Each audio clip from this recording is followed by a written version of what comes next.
kachika, noong nakaraang linggo nga ay lumipad papuntang Japan ang mag-asawang Jong Hilario kasama nga ang kanyang asawa na si Maiya at syempre ang kanilang napakabibong unika iha na si Sarina. At doon nga daw sa Japan ay magbabakasyon nga daw muna pansamantala at the same time ay para makita nga daw nila ang kanilang kapamilya.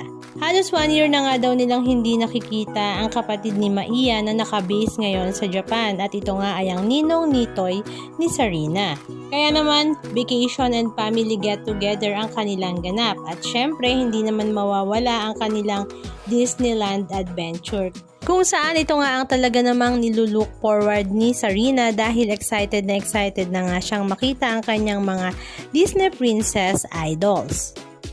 Pero sa kalagitnaan nga ng kanilang pamamasyal sa Japan ay nagkaroon nga sila ng very traumatic experience kung saan ang kanilang ang unika iha na si Sarina ay nawawala.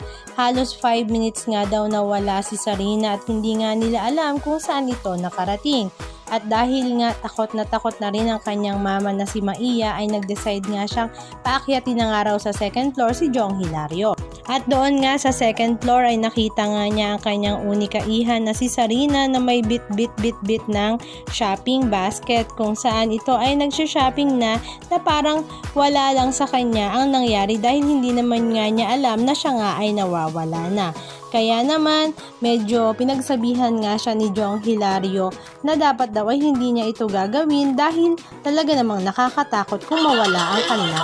Halika, panoorin natin. Huh? You're looking, Mommy's looking for you. I thought you're still downstairs. Don't do that again, okay? Don't do that. Yeah, but don't have to tell us. Don't go away from us, okay? That's not nice, okay? We're so worried.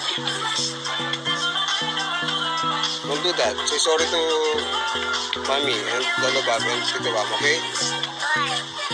Say sorry because you didn't paalam.